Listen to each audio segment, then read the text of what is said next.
unas cosas, unos datos muy importantes que debemos de considerar Maestra, sobre, ¿sí? una duda rapidísima. Ujú, La parte del parasimpático, usted nos ujú. había dicho que tenía efecto inotrópico, pero en unos documentos vi que solo tenía efecto cronotrópico negativo. No sé si me podría aclarar cuál es la correcta. A ver, voy a regresar las diapositivas.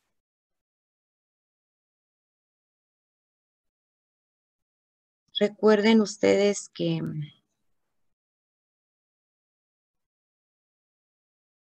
aquí, ¿no? En el parasimpático.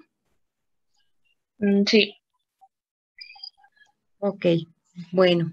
Recordemos que este parasimpático lo que va a hacer es en un momento determinado que el simpático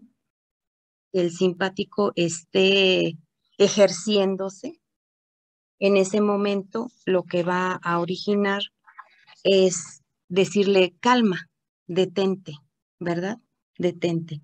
Entonces, si el corazón en algún momento, por alguna razón, está generando este inotropismo positivo y cronotropismo positivo, pues viene el simpático y le dice calma, detente. Entonces, en ese momento sería cronotrópico negativo, podríamos decirlo de alguna manera, e inotrópico negativo, porque va a decirle al simpático que no esté generando estos dos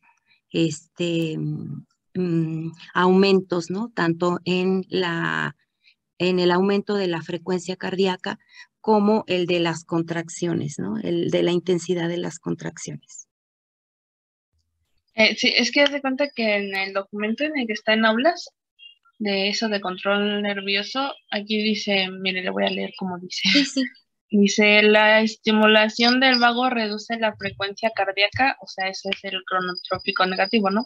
Ujú. Y después dice, pero carece de efecto inotrópico, puesto que no inerva las células contráctiles del miocardio. Sí, pero si hay un efecto inotrópico, no por parte del parasimpático, en el momento en el que se baja la frecuencia cardíaca, va a disminuir. En el momento más bien, escuche, en el momento en el que inhibe la acción del simpático, pues va a tener repercusión directa en todo lo que el simpático haga. Ah, ya, o sea, no es directamente de que las Fernanda, obras. ¿en qué parte está? ¿En qué liga está? Es el documento que se llama Fisiología Humana. A ver, ¿El de Trasguerra? no, uno que está aparte. Se llama Control Químico y Nervioso del Sistema Cardiovascular.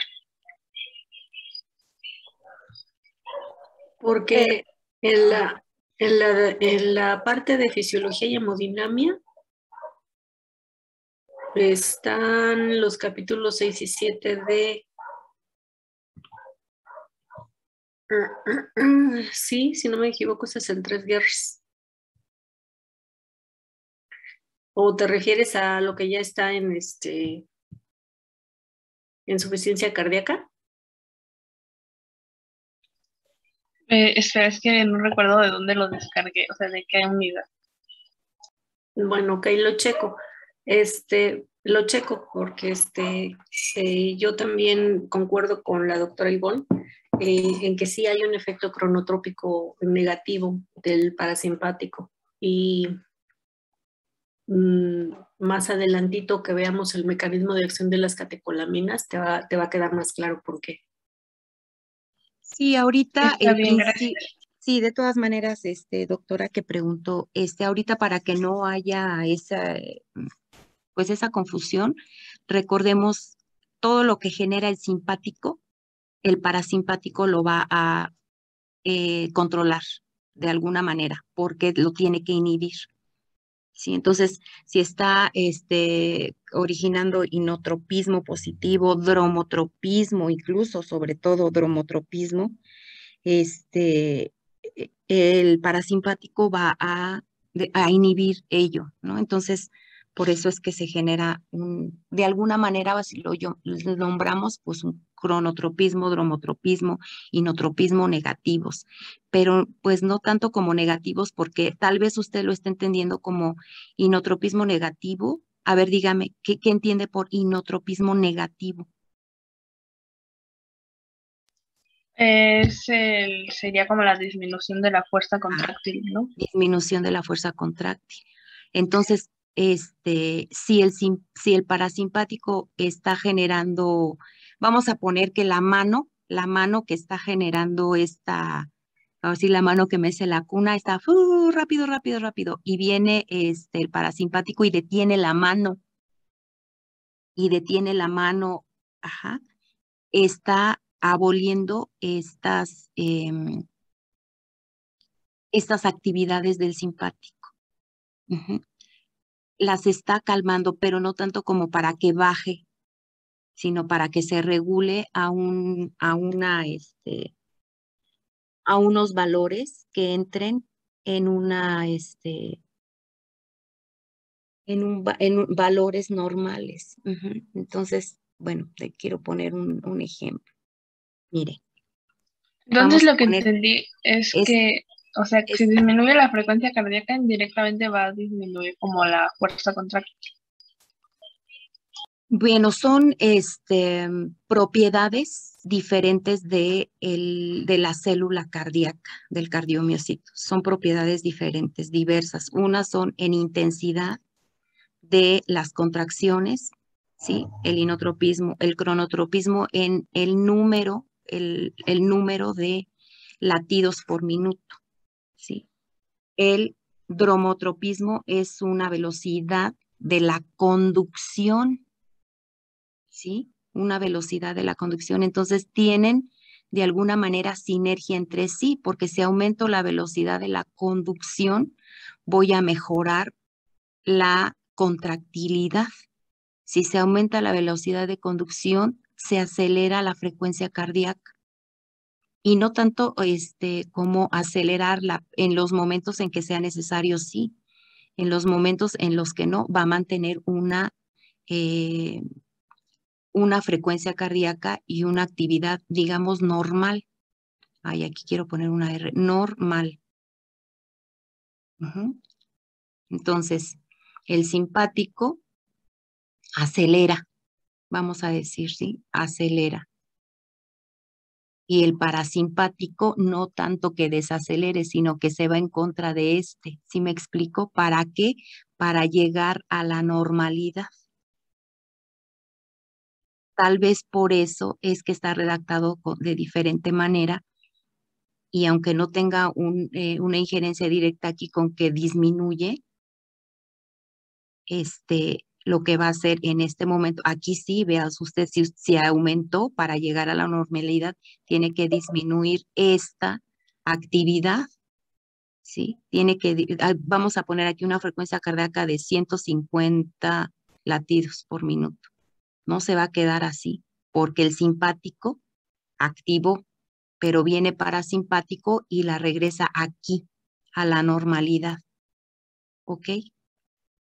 Aquí a la normalidad, no hasta acá, para considerar como cronotropismo negativo o inotropismo negativo. Tal vez sea ese juego de palabras en el que estamos cayendo, ¿sí? Entonces voy a revisar yo también el documento para ver qué es lo que está pasando con respecto a la redacción, porque puede ser que sea algo del contexto en el que se está diciendo un autor y en el que lo está diciendo otro autor. Sí, Mejía. Maestra, entonces, por ejemplo, si aumenta la velocidad de conducción, ¿va a acelerar la frecuencia cardíaca y ya sería un cronotropismo? Sí, cronotropismo se refiere a la frecuencia cardíaca. Sí. Dromotropismo se refiere a la velocidad de la De conducción. conducción. Ah, ok. Sí, entonces aquí llega directamente hacia el sistema de conducción. Entonces serían como parcialmente proporcionales, por decirlo así. Sí, porque mire, si aumento el sistema de conducción, la velocidad, Lo aumento, los disparos de los impulsos van a ser más rápidos. Y en ese momento que se hagan más rápidos, pues se van a despolarizar más rápido, tanto aurículas como ventrículos, y va a haber un aumento de la frecuencia cardíaca. Muchas gracias, maestra. Qué amable. Y entonces, de todas maneras, voy a leer este documento. También venía una parte que decía en el simpático que tenía efecto batmotrópico, pero no entendí qué era. Por ahí busquen a las... Bueno, decía incremento de la velocidad, no, incremento del automatismo, pero no sé a qué se refiere. Del automatismo. Le digo que todos son sinérgicos. A ver, otros de sus compañeros busquen qué es el batmotropismo. Batmotropismo.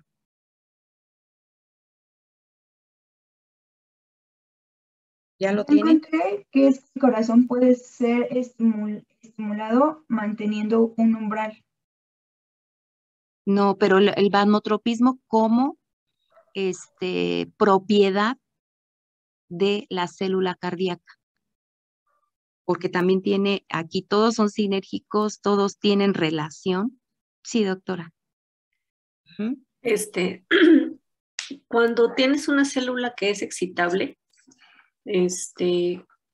para que pueda disparar un potencial de acción, necesita que se despolarice un cachito.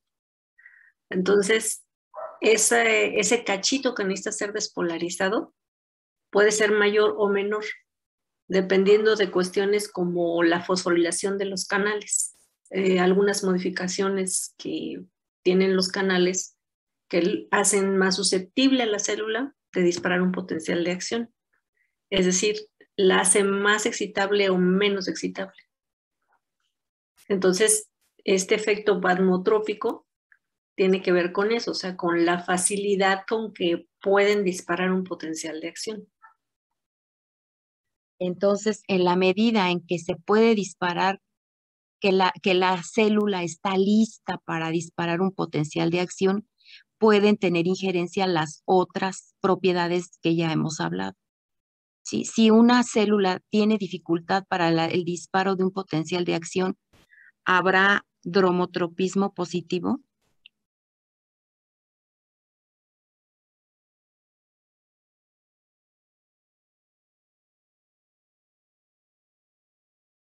Aquí tenemos a la célula cardíaca y esta célula cardíaca tiene varias propiedades. Una, que es la que nos acaban de comentar, batmotropismo, ok. Si es capaz esta célula de generar disparos. Si tiene esa capacidad para generar estos disparos de potenciales de acción. ¿La tiene o no la tiene? Sí. Pues sí, sí la tiene. ¿Ok? Sí la tiene. Entonces, si esta célula no tuviera esa capacidad de generar estos disparos rápidamente o como fuese, tendría capacidad para conducir velozmente tendría capacidad de conducir velozmente los impulsos eléctricos. No. Difícilmente. Entonces todos van ligados de alguna forma. Basmotropismo y inotropismo, y tienen injerencia uno en el otro, sí. El dromotropismo. De todas maneras, más adelante vamos a estar viendo y revisando estas propiedades, pero búsquenlas así y si quieren irse adelantando un poquito, búsquenlas así como propiedades de la célula cardíaca. Porque ahorita que veamos más adelante algunos de los, incluso sustancias que se utilizan en los medicamentos vamos a ver en cuáles de estas propiedades tienen la injerencia directa. Cómo es que se ven afectados los canales que tiene la célula cardíaca para generar estas propiedades o para detenerlas de alguna manera, ¿sí? Cuando encontramos corazones insuficientes, ¿sí? Cuyo, por ejemplo, aquí tenemos un ventrículo y este ventrículo, recuerden que tiene una fracción de eyección, pero que hay un residuo.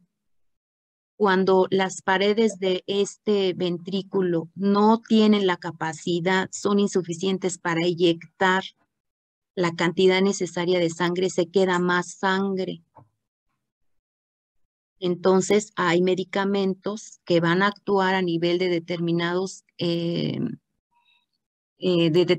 canales para hacer que este corazón aumente la fuerza contráctil, ¿sí? Aumente la fuerza contráctil, aumente el inotropismo, de tal manera que en el momento que aumenta la fuerza contráctil, va a ser capaz este corazón de eyectar la cantidad suficiente y no almacenar tanta sangre aquí, sino quedarse con su residuo fisiológico, ¿sí?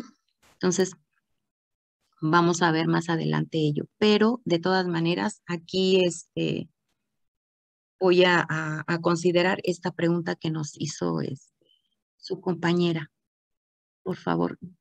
Y si nos manda de dónde lo sacó usted, doctora, de todas maneras. Dice que no, que nada más tiene el documento, pero mándemelo, por favor, ahí a mi correo, para que yo vea el contexto bajo el que está escrito. Por favor. Sí, muchas gracias. Bueno.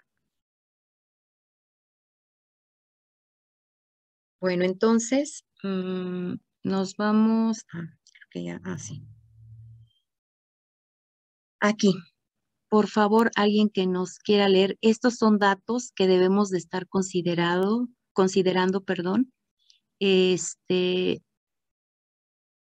para efecto de comprender un poquito mejor este reflejo varoreceptor. A ver, alguien que nos haga favor de leernos aquí. Yo le ayudo. Sí, por favor, gracias. Sí. El varoreceptor carotidio responde a valores de la presión arterial desde 30 y ya se me milímetros. Gracias por recordarme. Milímetros de mercurio o más. El mayor poder amortiguador de los varoreceptores. A ver, hasta ahí. Sí. Perdón. Mire, el reflejo de estos varoreceptores tienen una capacidad de, digamos, de sonar, algo está pasando, y de responder, una capacidad de respuesta desde 30 milímetros de mercurio. 30 milímetros de mercurio. O sea, por encima de estos valores, incluso hasta el 100 en promedio, tiene la capacidad de generar ya cambios. O sea, aquí va a responder, va a decir, algo está pasando con 30 milímetros de mercurio solamente. ¿Ok? Ojo ahí. A ver, la que sigue, doctora. Sí, claro. El mayor poder amortiguador de los varoreceptores se encuentra en valores promedio de 100 milímetros de mercurio, en donde los cambios mínimos en la presión arterial provocan reflejos autonómicos intensos para mantenerla estable. Ok, entonces vean ustedes, en promedio, estos varoreceptores, fíjense, se van hasta los 100 milímetros de mercurio para generar todos estos cambios, ¿sí? Y mantener una presión estable.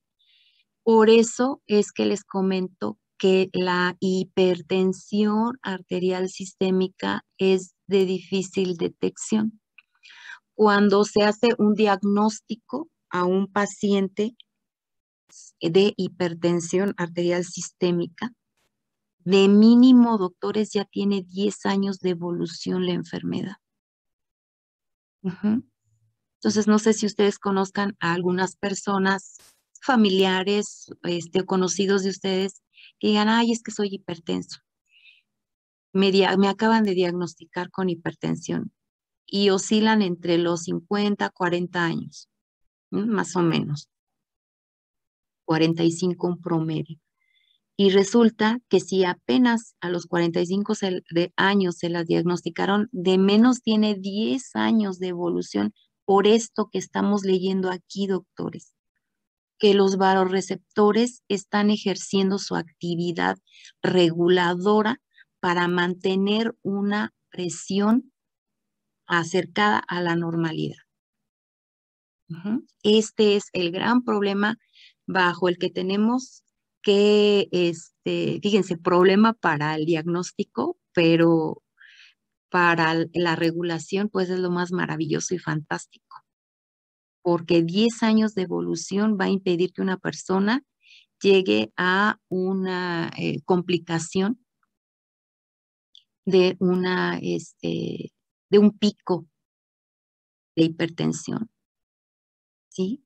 Se va a evitar durante 10 años o más de 10 años un derrame cerebral, una ruptura de algún renal, incluso algún daño a nivel renal por el aumento considerable de la presión que repercute directamente ahí o en las pequeñas arterias, en los ojos, etcétera. Ese poder amortiguador que tienen los varoreceptores complica el diagnóstico temprano y oportuno, dificulta el diagnóstico temprano y oportuno porque la persona no tiene síntomas. La persona no tiene síntomas. Y si bien el diagnóstico está dirigido hacia la toma de 3 mediciones de la presión arterial en 3 días diferentes, en 3 momentos, vamos a ponerle, en 3 momentos diferentes, pues muchas veces la persona va a salir normal, porque tiene este poder amortiguador de los varoreceptores. ¿Ok?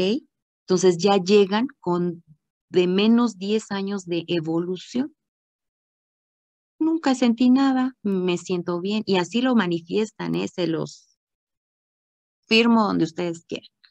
Les comento que varios de mis compañeros Iztacala y lo niegan, no me siento perfecto y le estás tomando 140, 100, por ejemplo, no es cierto, la tomaste mal, bueno, tal vez sí la tomé mal, ¿no? Pero sí, las personas se resisten, la negación es un proceso, ¿no? Desde duelo, parte del duelo por el que pasamos, ¿no? Conforme, pues, tenemos la pérdida de algo y las pérdidas generan duelos y la pérdida de la salud genera un duelo. Pero ¿cómo no?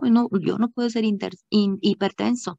Pero ¿cómo no? No, yo no soy diabético tampoco, no, etcétera, ¿no? Todas estas cosas.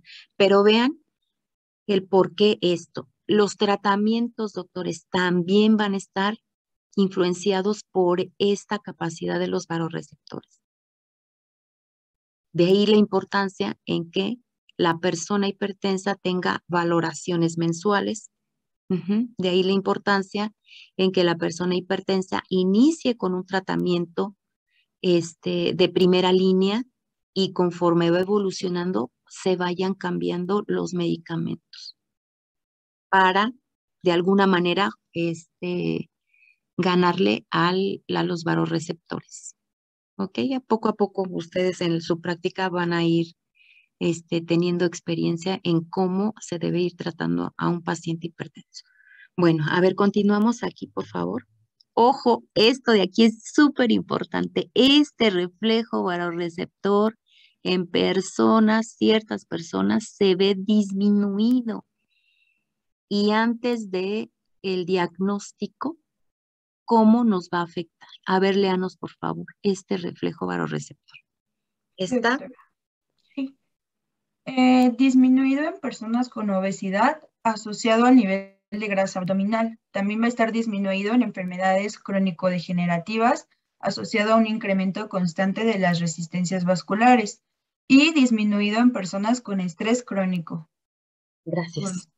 Vean ustedes, en personas con obesidad, doctores, estamos en un país, vivimos en un país lleno de obesos.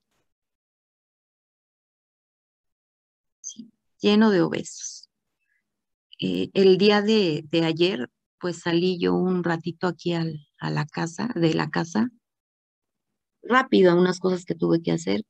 La calle llena de gente comiendo de todo, gordos, gordos, gordos. De hecho, esta pandemia nos afectó a algunos, que nos hicimos un poco, subimos unos cuantos kilogramos de peso.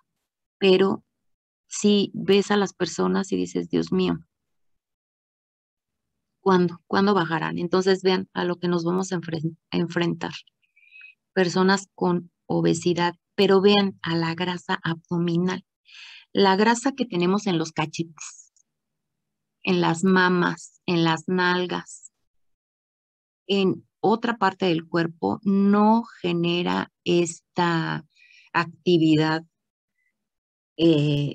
contraria a lo que debe haber en los vasoreceptores, pero la abdominal sí. La grasa abdominal tiene una actividad importante para ello. Yo sé que a las edades que tienen ustedes, pues son esbeltos, delgaditos y demás. Y conforme va uno envejeciendo, pues va uno también ganando peso por diferentes situaciones, tanto en varones como en mujeres. Pero nos leyó también aquí la doctora, disminuye este reflejo vasoreceptor en enfermedades crónico-degenerativas, ¿sí? Que tienden a aumentar las resistencias vasculares. Y ya sabemos qué es lo que sucede cuando las resistencias vasculares periféricas aumentan. Entonces, vean todas estas enfermedades que tienen injerencia aquí en estas arteriolas, ¿ok? Y ojo aquí, doctores, ojo aquí, está disminuido también en personas con un estrés crónico. ¿Qué personas conocen ustedes que tengan estrés crónico? Los médicos. Sí, doctor. Sí. Levante la mano. ¿Quién de ustedes tiene algún familiar hipertenso? Levanten su manita.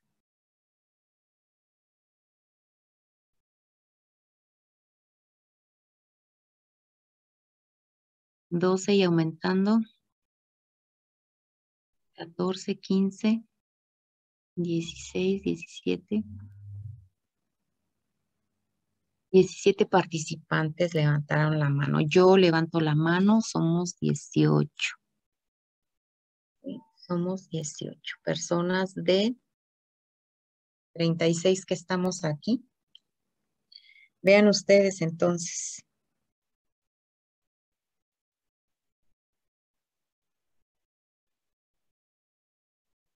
La mitad de personas. ¿Ok? Entonces, hay una predisposición genética que tenemos de padecer hipertensión. Bajen su manita, les agradezco. De padecer. Entonces, ojo, ojo para que estos elementos que tenemos aquí no sean determinantes, ¿no? Multifactorial, sí, hay muchos factores. Hay factores que podemos evitar, hay otros que no podemos evitar, lo vamos a ver en la unidad 4, pero quise que nos quedáramos ahorita con este cuadro, ¿no? Cuídense, cuídense de no llegar a la obesidad. Mi abuelita decía un dicharajo que los desórdenes de la juventud representan los achaques de la vejez. Cuídense ahorita que están jóvenes para no llegar. Doctores, lo lamento, esto ya no se les va a poder Pues a menos que renuncien a la carrera y se vayan a ser estilistas o, híjole, no sé, otras cosas que no generen tanto estrés. Bueno, que yo creo que en todos las labores lo hay, ¿no? Pero hay unas que sí más, ¿no? Entonces, vean ustedes aquí, los servicios de urgencias están llenos de personas con estrés. Las escuelas de medicina están llenos de personas con estrés. Bueno, entonces cuiden todos estos para ustedes mismos y después para los pacientes, para las personas que van a estar en sus manos, que vamos a estar en sus manos. ¿Ok? Entonces, esto que es lo que viene en los libros ya directamente, pues yo creo que ya es fácil con todo lo que vimos de comprenderlos, ¿sí? Los eventos simpáticos y parasimpáticos para la regulación de la presión arterial. Hay descargas aferentes del vasoreceptor, ¿sí? Que llegan directamente al sistema nervioso central, donde mediante este reflejo se va a amortiguar los cambios de la presión arterial. Mediante la activación del sistema nervioso parasimpático y la inhibición del sistema nervioso simpático. Esto ya lo entendemos ahorita muy bien. Y ocasiona una disminución de la frecuencia cardíaca, de la contractilidad cardíaca, de las resistencias vasculares periféricas y del retorno venoso. ¿Ok? Y esto estamos hablando para la regulación de la presión arterial cuando ésta se incrementa. Cuando ésta se incrementa. Cambios por condiciones fisiológicas. También hay cambios, pero que resultan dentro de la normalidad. Si la presión arterial puede caer o aumentar bruscamente, sí. ¿Sí? Si la presión cae o sube bruscamente, el reflejo vasoreceptor la corrige rápidamente. ¿En cuánto tiempo? Dijimos.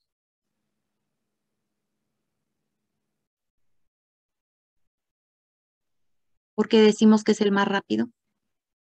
Porque actúa en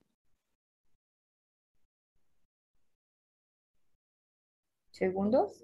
En segundos, claro, porque actúa en segundos. Y la corrige y también corrige la circulación periférica, ¿ok? Pero si nos ponemos de pie rápidamente, ¿qué sucede?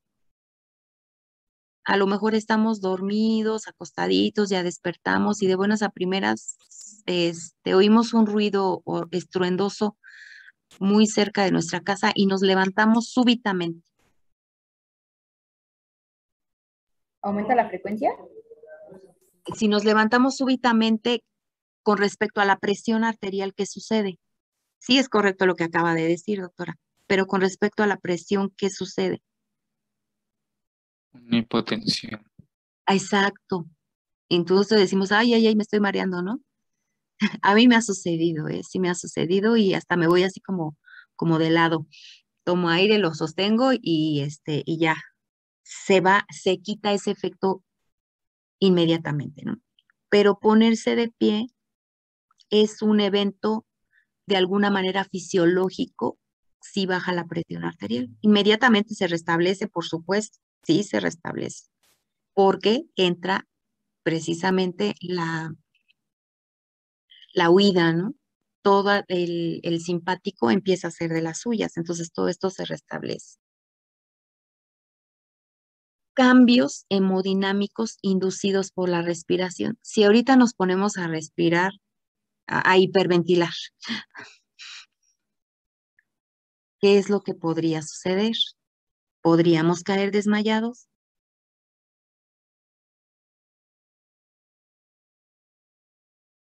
Sí. Sí, y déjenme decirles una cosa, cuando estén en los servicios de urgencias, les van a llegar muchas señoras así, hiperventilando voluntariamente. Estaban en una fiesta, todos muy felices, llega uno de los hijos cargando a la mamá y está muy mal, está hiperventilando la señora. Pues sí, se les desvaneció ahí, se enojaron, pelearon y resulta de que el hijo que la iba cargando ya la colocó ahí, todo muy angustiado. Salen a darlos. Se estabiliza la señora porque pues no puede mantener eso, a ver, tranquilícese, bla, bla, bla, ¿no? Y pues el hijo ahí con la cara de angustia, fue mi culpa, dice, fue mi culpa, yo la hice enojar. Y ya, te cuentan toda la historia de lo que pasó en la fiesta y bueno, problemas familiares, pero van a llegar así. En nuestro país somos familias muy, en muchas ocasiones las madres utilizan estos recursos para dominar a los hijos. Ujú.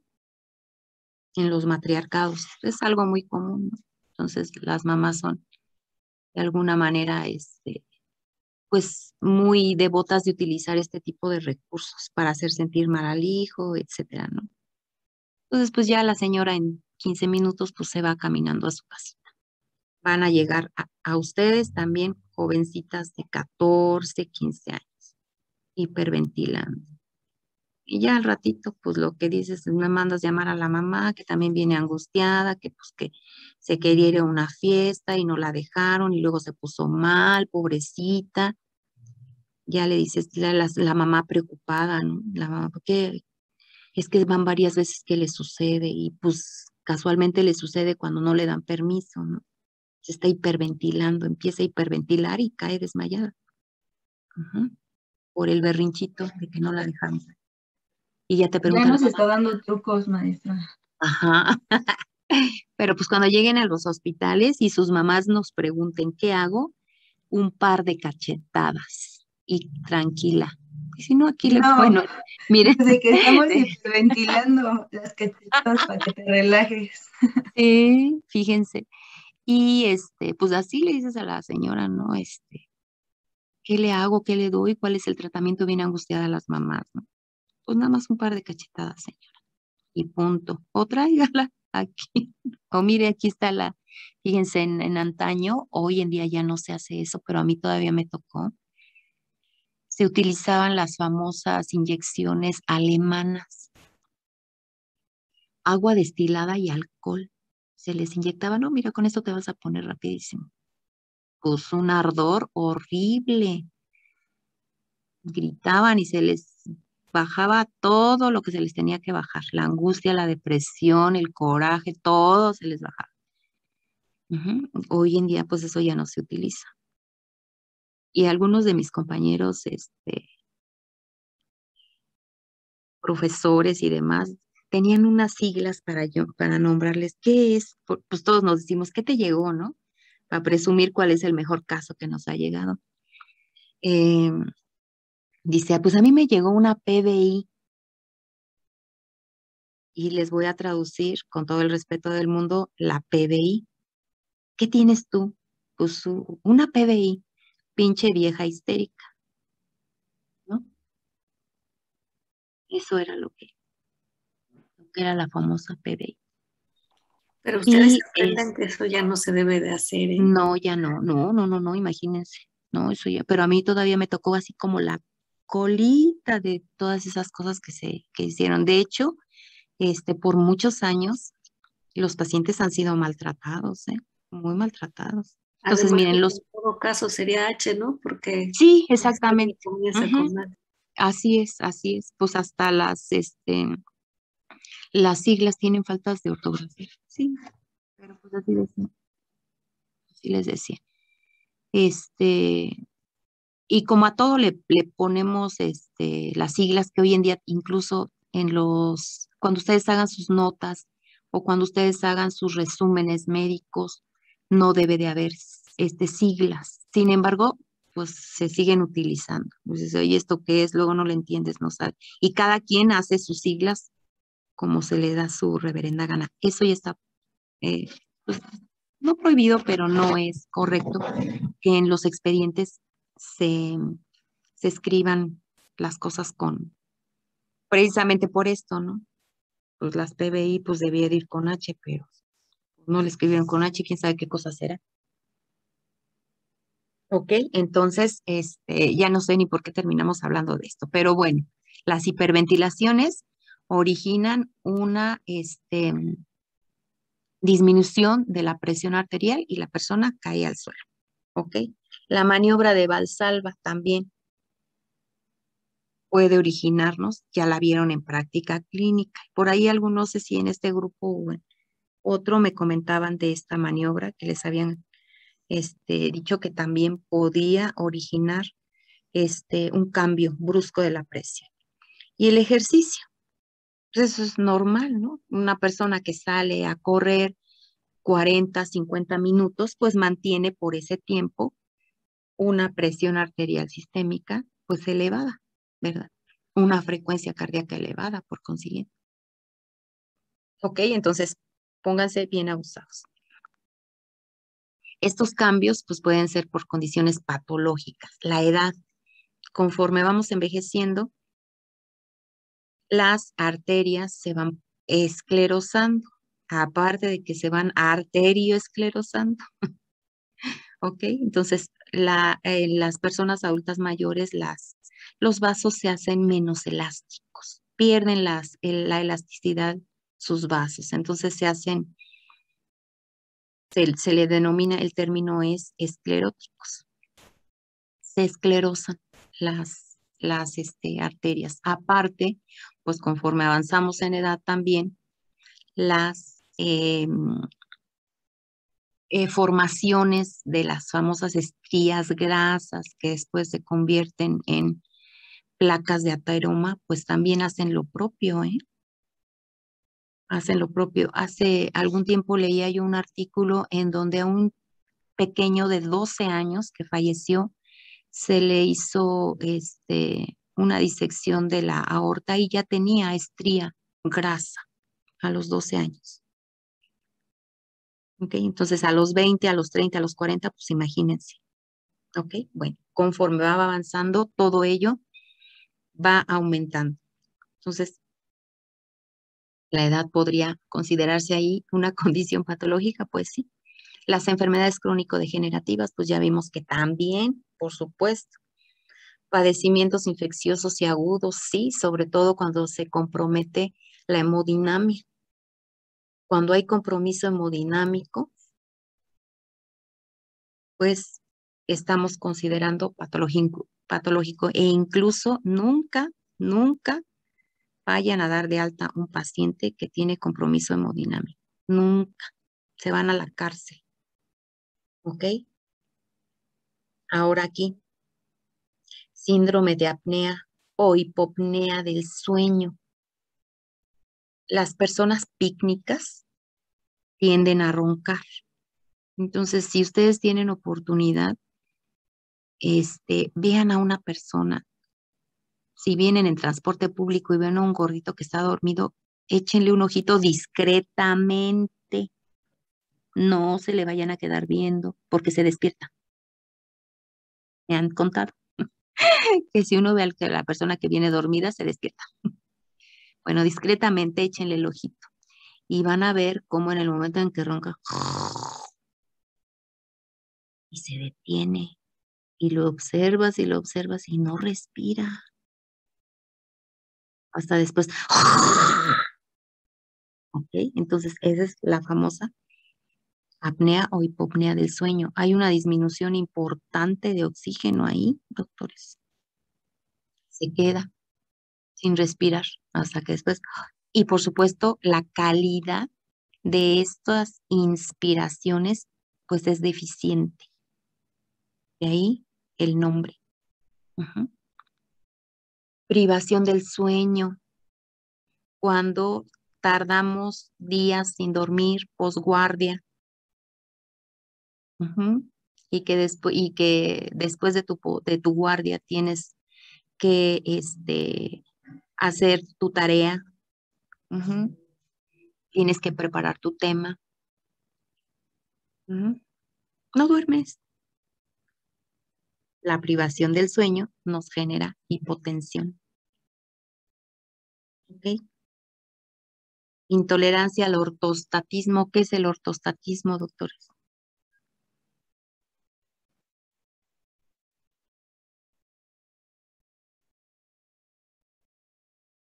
Ortostatismo, ¿qué es? Ya lo vieron en PC. No. Ay, ¿cómo no? No me mientan. Búsquenlo. ¿Qué es ortostatismo? Ortostático.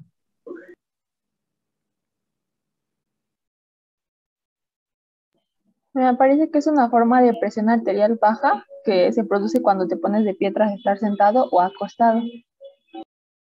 El ortostatismo, es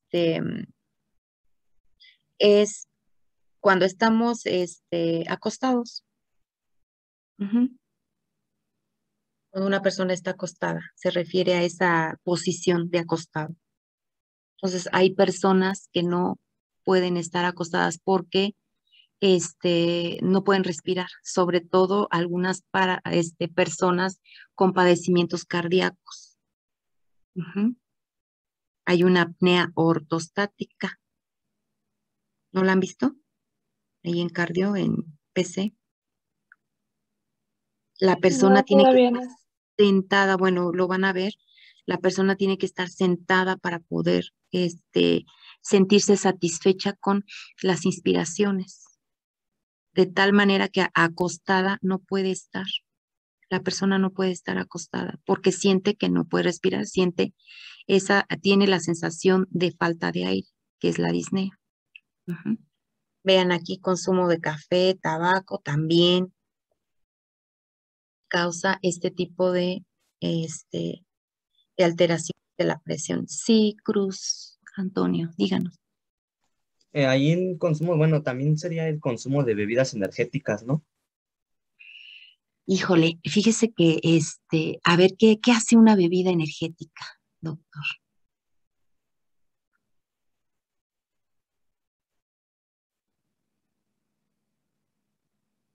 ¿Qué hace una bebida energética? Ah, no, no, no. Entonces esa no sería, ¿no? Porque ahí no la disminuye, sino más bien la aumenta, ¿no? Sí, pero hay un cambio y no sería, digamos, pues sí es está entre fisiológico y patológico porque nuestro cuerpo está reaccionando. De hecho, mire, si ustedes se han hecho un día un examen médico, lo primero que hacemos o una de las cosas que hacemos durante los exámenes médicos es ver la función cardíaca. ¿Y cómo lo hago?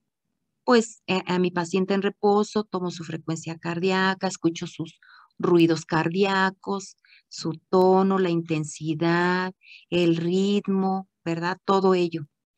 Después de que hago eso, lo anoto, ¿sí?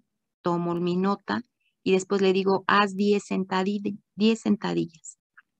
Y en el momento en el que hace las 10 sentadillas, pues yo qué espero de las sentadillas, qué cambios espero que generen esas sentadillas. Un aumento. Un aumento de la frecuencia cardíaca de mínimo, ¿no? Sí, un aumento de la frecuencia cardíaca. Entonces, me remito a tomar la frecuencia cardíaca después de que hizo las 10 sentadillas y pues por supuesto que debe de estar aumentada. Eso es lo que yo espero. Ujú. Entonces, es una cuestión fisiológica, es normal. Con la bebida energética que espero.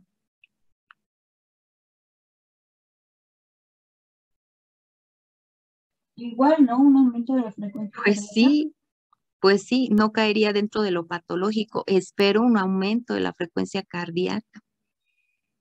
Ujú. Espero un aumento de la frecuencia cardíaca.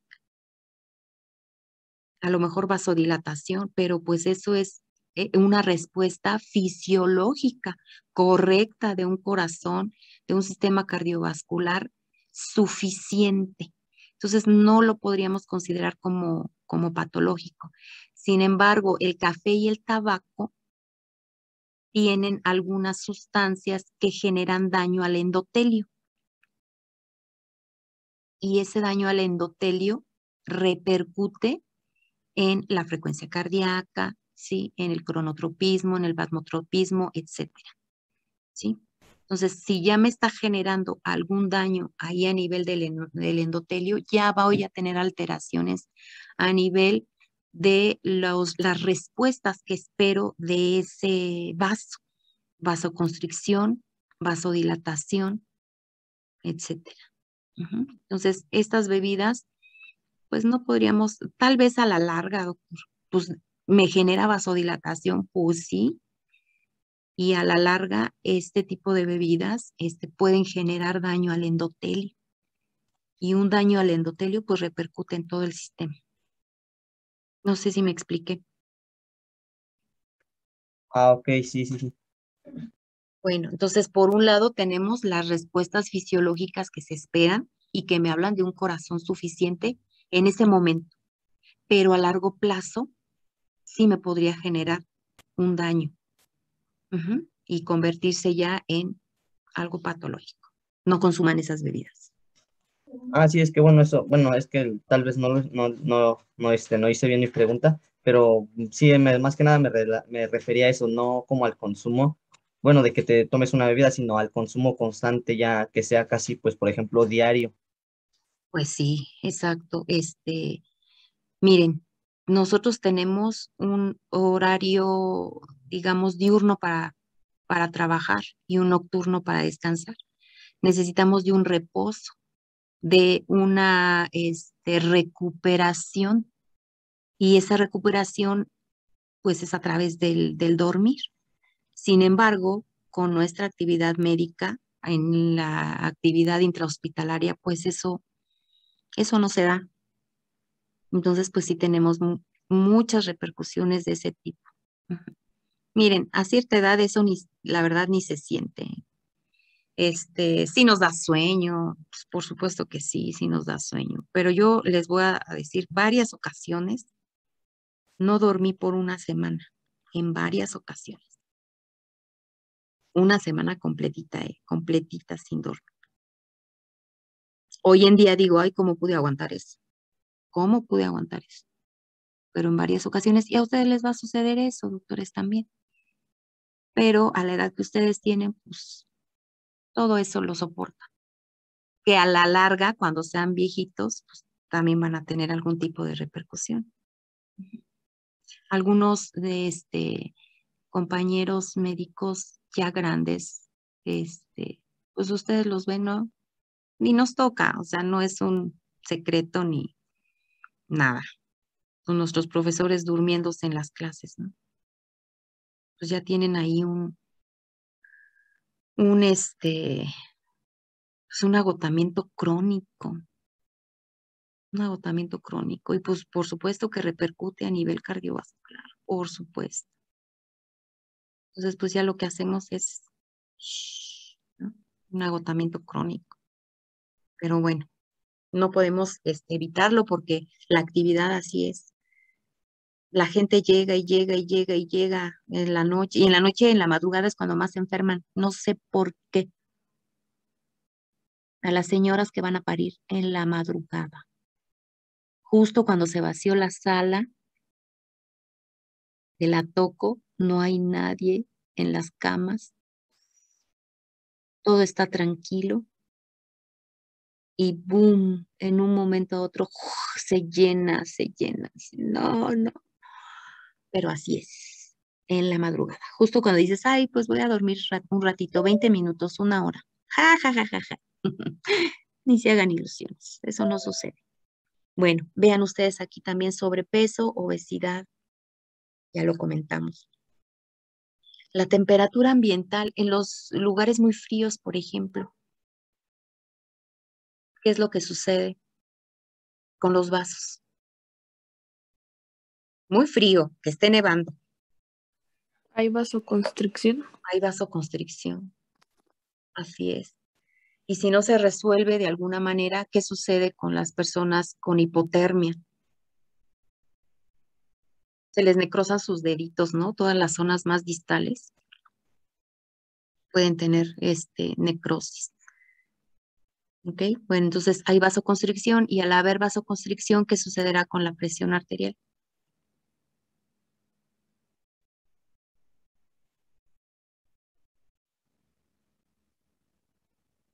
Ya esto ya lo manejan, doctores. Aumenta, ¿no? Pues aumenta, aumenta. Y el uso de los famosos beta bloqueadores, ¿ok? Que vamos a ver más adelante ya con la maestra Ana y por qué sucede todo esto. Esto también ya lo manejan, ya es como una especie de vista rápida, un aumento en la presión arterial. Tiene efectos netos en la vasodilatación de venas y arteriolas periféricas y un descenso de la frecuencia cardíaca y de la fuerza de contracción. Estos son los efectos netos por la regulación mediante los receptores cuando estos se estiran. Ya saben que excitan el centro parasimpático vagal e inhiben el centro vasoconstrictor. Entonces, los efectos netos de esta regulación son vasodilatación de venas, arteriolas y arteriolas periféricas, descenso de la frecuencia cardíaca y de la fuerza de contracción. Entonces, volvemos un cronotropismo negativo, un inotropismo negativo. Y lo volvemos a reiterar. La excitación de los vasoreceptores por presión elevada provoca un descenso del reflejo,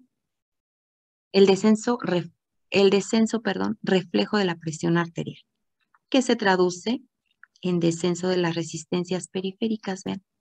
Y del gasto cardíaco. Eso es a lo que llevan estos famosos vasoreceptores en segundos. En segundos. Tenemos otros que son los quimiorreceptores. Sí, doctora Jimena, díganos. Había dicho que los vasoreceptores actúan en 10 segundos, o esos eran otros. En segundos los vasoreceptores, sí. Ajá, pero me acuerdo que había dado como el dato exacto, pero no me acuerdo. Sí, hasta 5 segundos, de 2 a 3 y hasta 5 segundos. Muchas gracias. Por supuesto que en las condiciones fisiológicas al 1000, o sea, ya cuando hay ahí comorbilidades y demás, pues ya es diferente, ¿no? Pero en estado de salud óptimo, en segundos, esa capacidad. Muy bien. Bueno, tenemos quimiorreceptores, que son receptores sensibles a la disminución de oxígeno, al aumento de dióxido de carbono y al aumento de hidrogeniones. Estos quimiorreceptores, vean ustedes, también se encuentran aquí en la bifurcación de la carótida común. Vean ustedes también, aquí son estos puntitos amarillos que pueden observar ustedes. Y aquí esta bolita o este óvalo amarillo que tenemos.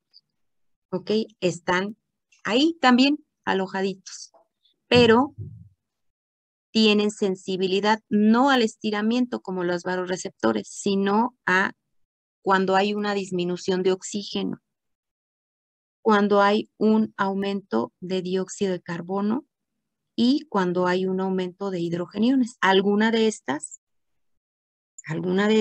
que se presente en determinado momento y vienen a actuar los quimiorreceptores. ¿Cómo es que se activan estos quimiorreceptores? Vean ustedes, aquí tenemos a los vasos. Aquí tenemos a los vasos. ¿Qué sucede si la presión arterial baja? ¿Qué sucede con el flujo? Disminuye. Disminuye el flujo, así es. Entonces, cuando hay una disminución del flujo sanguíneo, recuerden ustedes que cada órgano requiere de una determinada porción del gasto cardíaco para poder trabajar, para poder nutrirse. Entonces, si el flujo baja, vean ustedes lo que sucede aquí con las células encargadas de transportar ese oxígeno. También, no que bajen en número, sino que se apilan y van pasando lentamente, entonces van a llegar más lento a los órganos donde se requiere de oxígeno para realizar su función, para nutrirse, para obtener su energía. ¿Ok? Ahora, este flujo, cuando disminuye, vean cómo se apilan los eritrocitos. Hay menor cantidad de eritrocitos que lleguen a ese órgano, a un órgano X. entonces habrá menor cantidad de oxígeno. Y eso a su vez va a generar exceso de CO2. Entonces, cuando esto sucede, se va a llevar a cabo una glucólisis, ¿sí? Anaerobia, una glucólisis anaerobia. ¿Y qué sucede cuando hay glucólisis anaerobia? ¿Qué es lo que se produce, doctores? Lactato. Lactato. Así es. Y en ese momento va a haber un aumento de los hidrogeniones, ¿ok?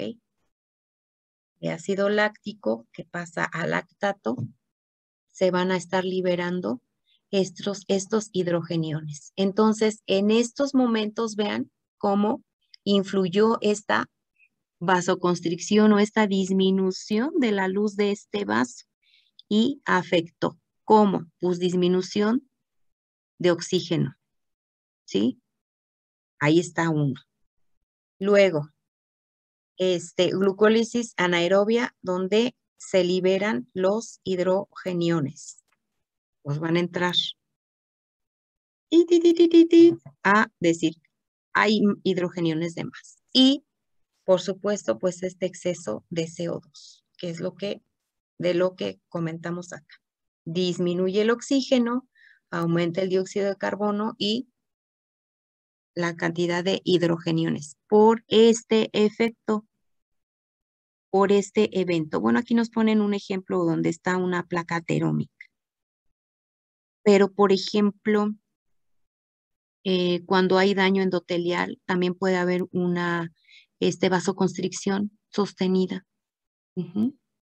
Una vasoconstricción sostenida y pues también igual disminuyen esta cantidad, este paso de los eritrocitos. Disminuye el oxígeno, etc. Bueno, entonces aquí entran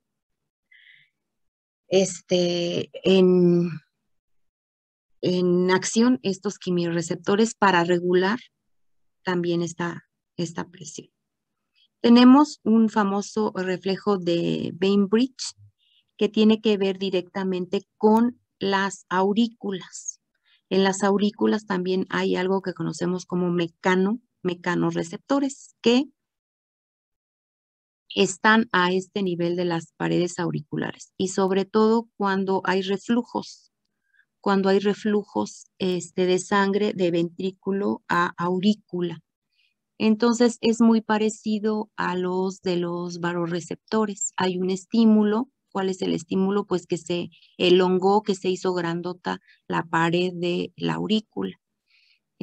Ahí están los mecanorreceptores que dicen, oh, algo pasó, y también utilizan las vías del vago, ¿sí? Igual en el tronco encefálico es donde tienen su centro integrador y nos da una vía eferente igual, simpática, aquí sí es importante, para que haya un aumento de la frecuencia cardíaca y una potencia en la contracción a nivel ventricular y un aumento del gasto cardíaco, para que haya una mejor circulación a nivel sistémico. Este no está en nuestro programa, pero pues yo se los quise dar rápidamente. ¿Ok? Bueno, esto sería todo por mi parte.